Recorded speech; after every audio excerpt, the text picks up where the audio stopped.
Bienvenidos a la clase de español. Vamos a hablar hoy sobre los signos de puntuación auxiliares. Nos estamos refiriendo a las comillas, a los corchetes y a los paréntesis. Los signos de puntuación auxiliar nos ayudan a ordenar, a clasificar ideas de un texto muy complejo. ¿Para qué? Para que haya una mayor comprensión de parte del lector y así pues la información que llega al lector es de una manera adecuada. Entonces vamos a hablar sobre las comillas. Las comillas son signos tipográficos utilizados para enmarcar niveles distintos en una oración y se colocan tanto al principio como al final. Las más conocidas de las comillas son las comillas españolas o angulares. Tenemos las inglesas o altas y las comillas simples. En la redacción de escritos académicos se recomienda utilizar las comillas españolas. Algunas reglas de las comillas son las siguientes. ¿Cuándo debemos usar comillas? Cuando nosotros tenemos una cita textual en algún libro o vamos a hacer un informe, tenemos que encerrarlo entre comillas. Una cita textual es cuando un personaje ha dicho algo y lo escribimos literalmente, así como lo dijo. Por ejemplo, ha escrito don Alberto Masferrer, el pecado del hombre es siempre colectivo. Entonces, esa frase que dijo la encerramos en comillas. Ese sería el primer uso. También otro uso es que señala los nombres de piezas artísticas o literarias que forman parte de otra mayor. Si yo digo, el nido viene siendo un poema. El nido es uno de los poemas más conocidos de Alfredo Espino.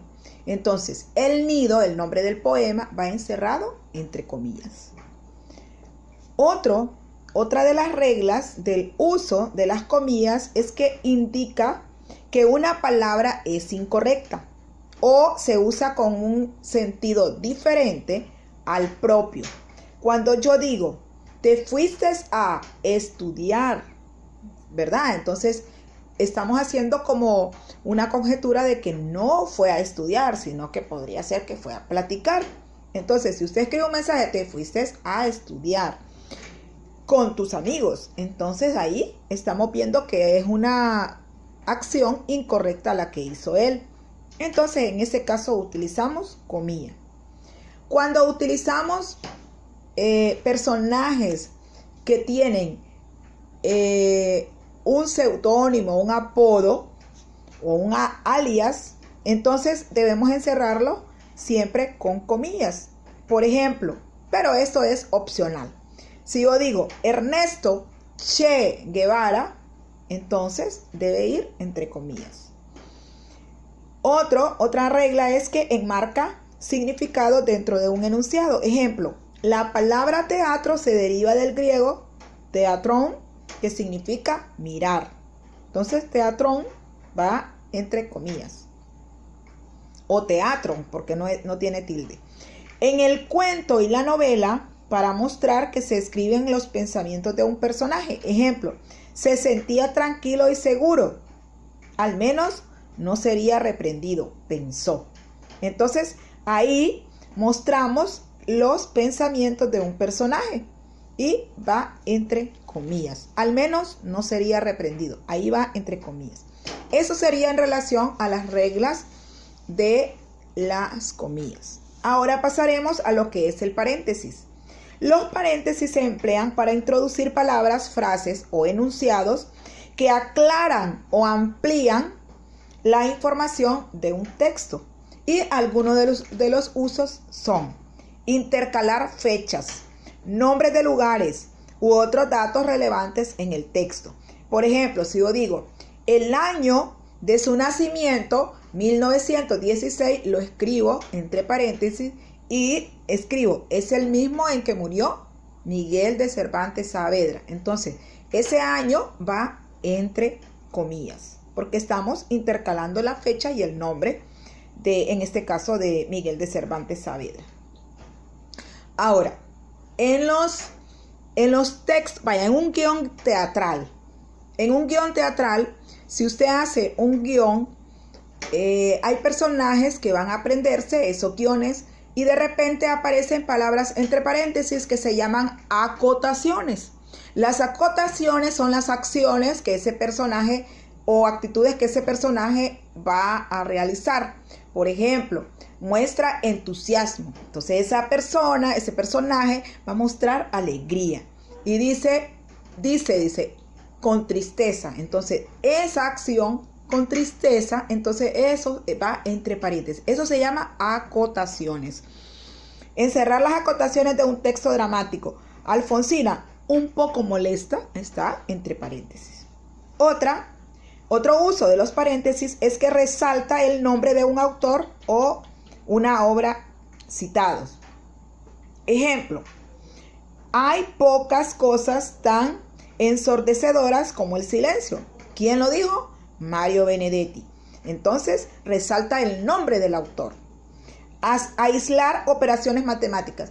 Cuando ustedes utilizan ejercicios matemáticos combinados, entonces ahí vamos a escribir paréntesis. 2 por, entre paréntesis, 6 más 4. Otro uso es que indica otra alternativa diferente a la expresada. Ejemplo, se solicita mesero o mesera. Entonces vamos a escribir el género. A significa que es, también se puede solicitar una dama. Entonces hay una alternativa diferente a la expresada. Introducir los nombres de las siglas y las abreviaturas. Ejemplo, OEA. ¿Qué significa OEA? Organización de Estados Americanos. Entonces el significado de esa sigla va encerrado entre paréntesis. Y por último tenemos los corchetes, que se utilizan en forma similar a los paréntesis. Su uso más específico es cuando en un texto que va dentro de un paréntesis se requiere introducir alguna nota aclaratoria. Otro de sus usos son señalar que se emplea una interpolación o una modificación en la transcripción de un texto. Encerrar los puntos suspensivos cuando se ha omitido información del texto original. Por ejemplo, si usted está leyendo un texto, pero es muy extenso, entonces dentro de ese texto hay párrafos. Y usted va leyendo la historia, pero para no contársela toda, entonces escriben un corchete y escriben puntos suspensivos. Significa que de ese texto, de ese párrafo, le quitaron algunas cosas. Entonces ahí sería el uso de los puntos suspensivos. También indicar que se incluye una transcripción fonética en un escrito. Ejemplo, el hombre pronunció cansado en todos los contextos. Ahí está pues dando o incluyendo una transcripción fonética. ¿Qué quiere decir? Que así lo dijo la persona, tal cual, en ese contexto. Entonces eso sería en relación a los signos de puntuación auxiliares. Las comillas, paréntesis y corchetes. Bendiciones. Muchas gracias.